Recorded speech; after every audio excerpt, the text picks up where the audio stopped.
All right, thank you, everyone who's here for the November meeting for Texas Association of Professional Bee Removers. We start off our first half hour with shop talk or tech talk with Mark and Ed, and I think Mark's got a subject he wants to talk about this evening, so I'm going to go ahead and turn it over to him. Yeah, my primary tool that I use, besides the oscillating tool, is the angle grinder. And there's a couple of things you can do to an angle grinder to make it more productive. For one thing, I do believe in keeping the guard on an angle grinder, but a 180-degree circle, semicircle guard, I think is a little bit too aggressive. It keeps me from getting into corners. So the first thing I'll do is take that safety guard off and using a cutoff wheel and cut it down to about 45, 50 degrees. That way I can get it into corners, but it's still there to protect my Joe, take your please. Hang on, I'm gonna mute everybody but Mark. Okay. All right, go ahead. All right, and then the second thing that I do is, because a lot of times you want to get the angle grinder as close to an edge as you can, what I'll do, because angle grinders, they typically don't last me less than a year, because I buy the cheap ones and then a 1-year warranty. I'll take a second locking ring, and so I've got the first ring, a second ring, then my cutoff wheel, and then a third ring. And so I've got actually just very, very skinny edge. It's almost like a toe kick saw, and I can make a cut right along the side of, say, a trim board or something like that, and that helps a lot. So, you know, using 3 spacer rings with the cutoff wheel between the second and the third one. The other thing that you can do, and this is a little bit risky, is actually order a saw blade, a circular saw blade, 4.5 inches, with an arbor hole that will fit the angle grinder. And so that's another thing that I've done, and I call that the finger eater, because that thing is dangerous as hell. It'll get away from you in a heartbeat, but sometimes it's really handy to have a little angle grinder size circular saw that you can get into tight places and cut like that. I use the masonry wheels when I'm cutting hardy plank, obviously, but I also, whenever I'm cutting brick mortar, I will start with the masonry wheel to just cut a groove, just to make life a little bit easier, just get some of it out of the way with that. And then I also have actually a 2-inch arbor that I've ordered that makes your cutoff wheel or grinder, whatever wheel, it sticks out an additional 2 inches. So you talk about something that's like a toe kick saw. It really is like a toe kick. It'll cut flush with something, but that's a little risky too, because then that's far outside the bounds of your hand guard. So, you know, that's something that I wanted to throw out there for people. I can post pictures of what I'm talking about. Yeah, Chris. I was actually just going to ask if you had one of those you could show on this video or post pictures of it. Yeah. I can do that. In fact, I can go get it. I know exactly where it's at. But which one are you talking about? The 4.5 inch circular saw blade or the 2-inch long arbor? The 2-inch arm long arbor. Yeah. I ordered that off of Amazon, and yeah, it works, but you know, you got to be careful with it. It'll get away from you and it'll damage the you know, the material, your face, of whatever you're cutting if you're not careful. Yeah. So Ed, you want to talk about something? You got to unmute, Ed. Yeah. Okay. Sorry. No, I didn't realize that we were having specific topics tonight. I didn't actually prepare for anything, but I mean, as far as cutting wheels and stuff like that, my favorite is not so much use a masonry blade, but to use an actual diamond blade. Because a lot of all what I cut is pretty much hardy. And so that just it helps me to cut those really nice straight lines and also give me a nice decent groove. But yeah, the problem with the mason wheels, much like any other cutting wheel, is if I don't keep it in a specific container where it's protected from everything else, it'll get crushed. I've broken so many of those. So spend a little extra money, I'll get the diamond blade, the 4.5 inch. Yeah, Mark had mentioned before you came on, Ed, that he wanted to just talk about tool modifications for specifically for removals. So, anything of that nature that popped into mind you wanted to speak on? Something I do sometimes is I'll keep a long piece of PVC, because when the bees love to run up the joist space, the rafter joist, a long piece of PVC, either a 45 or a 90 on it, hide behind a little block of wood or something. But that lets you, extend the range of your vacuum. Instead of having to put, 4 or 5 different 18-inch hose adapters or hose length adapters on, you can use just a piece of PVC pipe.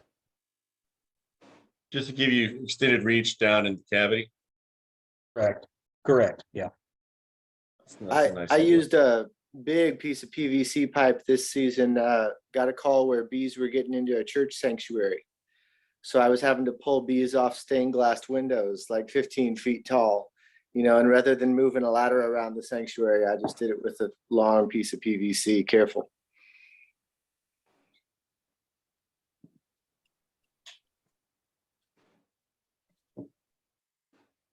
So can y'all hear me or am I muted?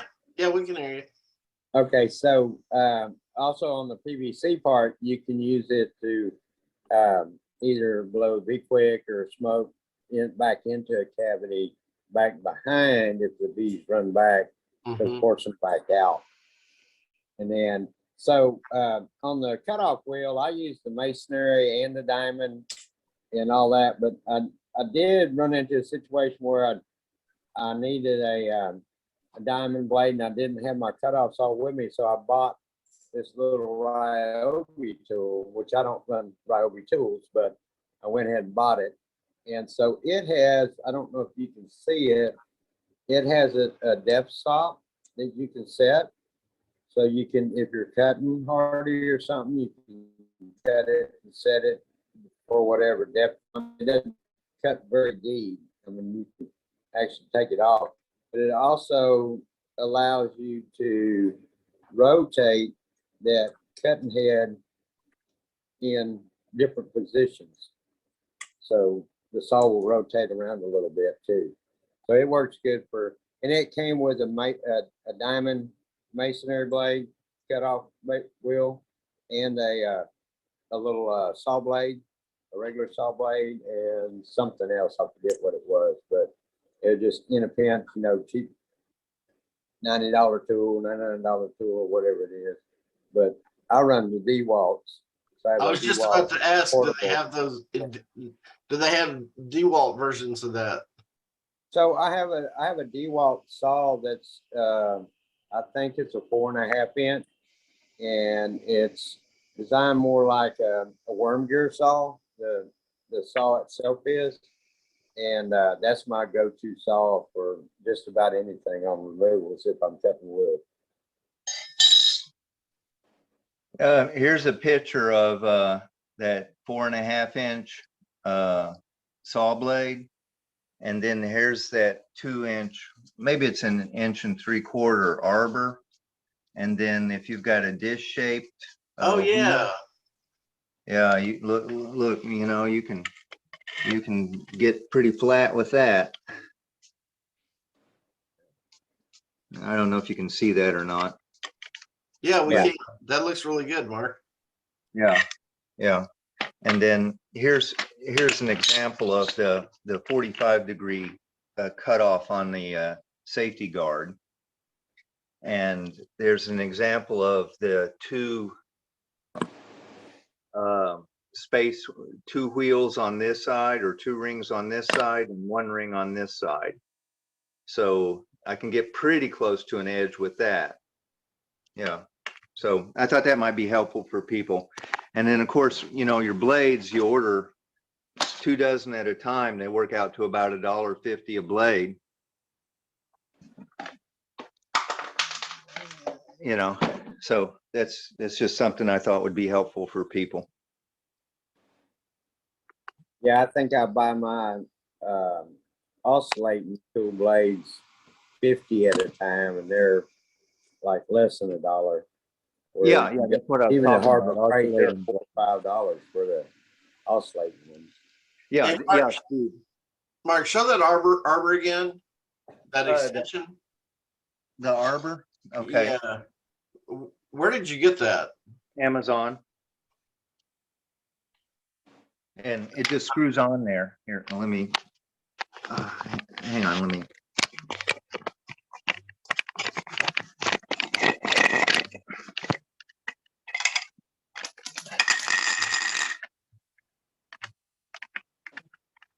There, just like that.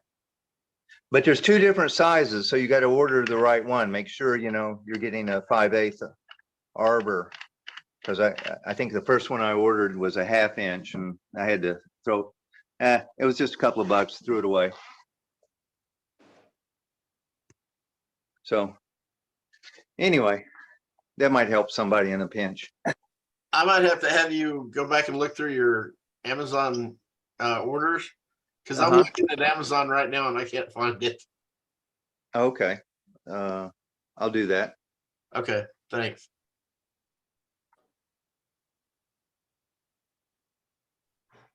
It's just one of those things that I can't really think of like what I would use it for right now, but I know there's been so many times where I'm cutting and I'm like, man, if I could just get this blade out further away from, you know what I'm saying?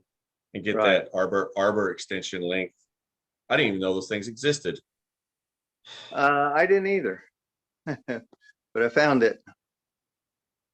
Let's see, is it Freaking long? mint. Let's see, search.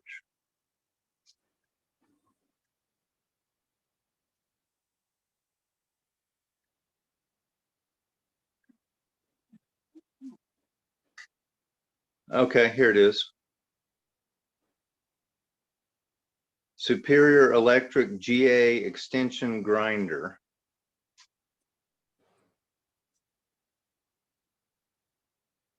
Let's see. I'll take a. Now, how do I share that? Should I just share that via the Amazon app to a messenger chat, or Take a snap of it and then upload it to the Facebook Messenger or something like that. That'd be awesome. Okay. I shared it to Texas APBR board chat. Is everybody on that? Only the board members are. Okay. Yeah, send it to the Facebook You page. probably put it in the Facebook group. Yeah, Yeah. because that's a handy thing. Yeah. Okay, will do. Facebook news feed post. Okay, all right. And I shared it to my Facebook page, but I'll share it to the group when I get off the chat. Sure. Okay, good deal. All right, thanks, guys. I learned something new. So you guys.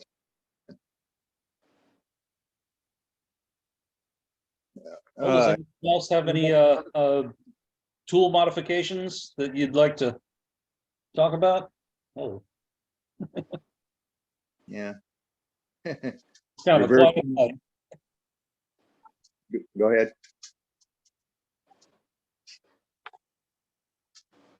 Anybody? Has anybody ever used their BVAC as a smoker? I've used the exhaust and cupped my hand towards the bottom to try and like force air into Yeah. the puffer hole Yeah. Yeah. to do that. I wish there was a way of doing that more effectively. I'm actually thinking of buying one of those battery powered smokers.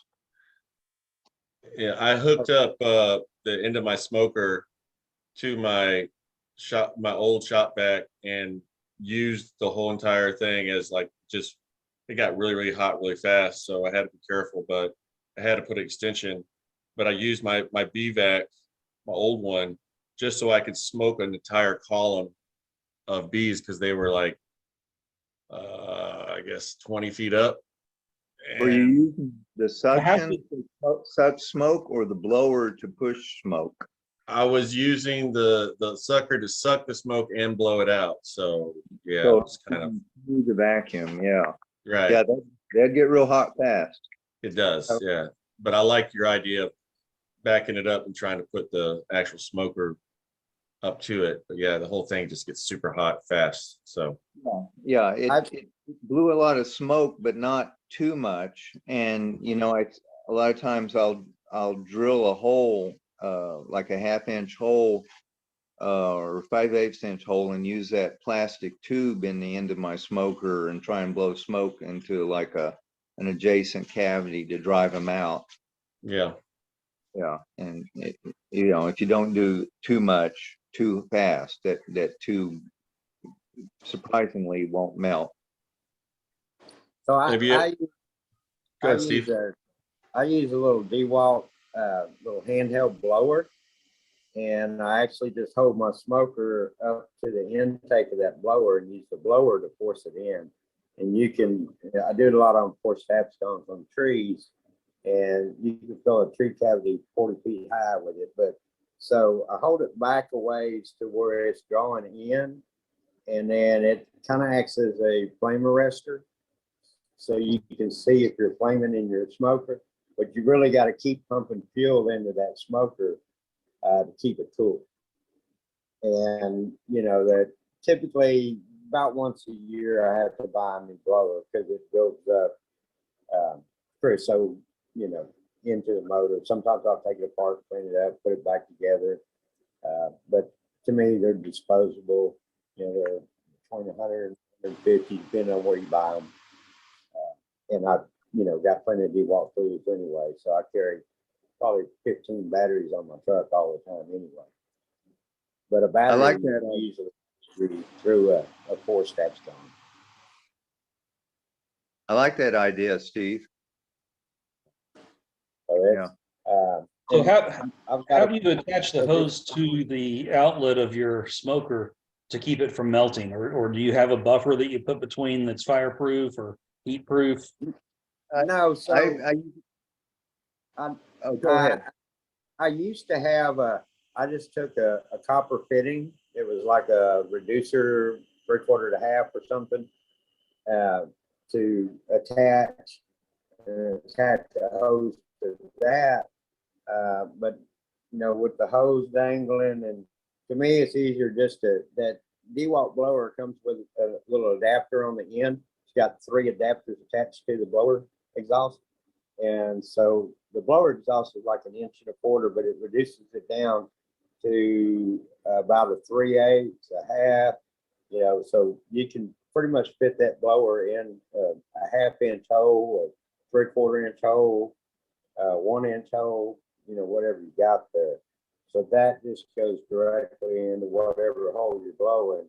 And then your smoker, you hold it just a little bit back past the intake of the blower. Is that a Ed or Steve? Is that a 20-volt blower? Do you know what the volt is on that? Got one in the shop.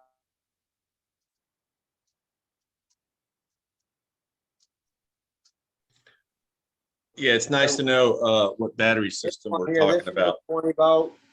and you can Oh, end pieces that come with it. So you can change those out, or, you know, pretty much with those adapters, you can pretty much fit anything. And it comes with two like 12 or 16-inch extensions that you can put on there and then move this on out if you want.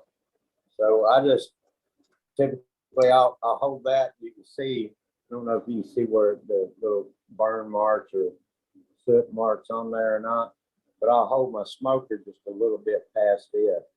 And then you don't even have to pump the smoker, it sucks it out. And, you know, it's coming in through the intake where the bellows would blow. And so it draws air in through there, sucks it into here and blows it out through there. And it's 3 speeds, so you can put it on low or high, you know, kind of adjust it there. And it's also variable trigger, so you can slow it down a little bit if you need to. Okay, that makes more sense. I always thought that you were blowing air into the bottom of your smoker. No, It's the baffle. yeah, it's because, you know, you'd almost have to take your bellows off to do that. I mean, you Yeah. can blow in there a little bit, but then also it has a trigger lock where you can lock the trigger in place Yeah. and then, you know, stick it in there. You don't got to hold that trigger. Unless you want to slow it way down, you can kind of because it is a variable speed trigger. And these are like, I think on Amazon, they're around 99 bucks. I saw one at Lowe's the other day for, I think 149 or 159. You know, everything's kind of gone up. So, but these usually last me about a year. And you know how many removals I do, especially Yeah. before cons. I do a lot, you know, so. Well, see, I use that exact same blower when I'm collecting honey supers to, you know, I'll pick a box up, I'll turn the box up on its end and blow all the bees out of it. Yeah. That way, when I take my honey supers, I don't have any bees going back to my barn with me. And it's a little bit gentler than a full-blown leaf blower. Yeah, it's, but I usually use a fume board first on my honey supers. Yeah, I'll I do that on- too. Put a fume board on them and then I may blow them out with that, but, and it really doesn't bother me to have a few bees flying around anyway, though. Well, I don't mind them out in the field. I don't like them going back to the barn where I'm trying to do my extraction though. Yeah. I just share a little bit of the honey with them. Yeah, that blower is definitely a game changer for forced abscons. Yeah, there's a video out there on Stan Gore's that Honking Goose Media where we did a forced abscon from that bird. It's a Birdman statue. oh, yeah. Yeah, I saw that. I think we used a Milwaukee blower on that one. David Bocala and I did that. So, but yeah, we hot footed them out of there. But basically, we did that one by blowing smoke up the bird's ass. You know, so Yeah. yeah. Pretty good. Yeah, I looked it up. That's currently $132 on Amazon. Yeah, so they've gone up in the last couple of years on Amazon. Mhm. I typically, you know, I go through tools quite a bit, you know, because I really work with my tools, and so I'm usually buying them at Home Depot or Lowe's. Just you know, Yeah. one thing, I'll go buy another one. I'm not a big Amazon shopper. I will shop for like my oscillating blades, that kind of stuff, on Amazon, but I get my wife to do that. So she's got the whatever you call the pro version of the shopping stuff. Mhm. Amazon Prime, I think they call it. Yeah. Yeah. All right, gentlemen, we got 3 more minutes left. And then one tool that I showed Ed at the convention this weekend was that long sheetrockers, or not sheetrockers, but spray foam insulation saw knife thing. So it's about what, 3.5 foot long or so, 3 foot at least. and for reaching up into cutting cones, kind of like your long hive tool you got, Mark, except for this is Yeah. actually a thin saw blade, kind of like a knife, that you can reach way up in there and get stuff with. Right, yeah. And I've also got like flexible putty knives, and I have typically 8 or 10-foot long PVC pipes I can fit that into, and or use my heat gun. I always have a heat gun. A heat gun's great because I can take a piece of PVC pipe, make an extension tube, make a modification, melt it so it'll grip the end of a putty knife or whatever, and then, just make my own tool right there on the spot. And DeWalt makes a battery operated heat gun even. Yeah, well, I've always got electricity, and if I don't have electricity, I have a 2000-volt, 2000-watt inverter. So, even if I'm in the middle of a field, I can still operate my shop vac if I'm keep my engine running. Yeah, well, I carry a generator on the truck for that, and but to me, when I'm up high on ladders and stuff, I just don't like dragging extension cord, and I'd rather battery tools. So, and they've come a long way since they first came out. There's some pretty good tools out there. Yeah, that's true. Okay. All right, folks. Well, thank you all for joining in with the shop talk and for our subject, Mark. Do we stop the recording and restart it for the meeting, or just go all as one? You're muted.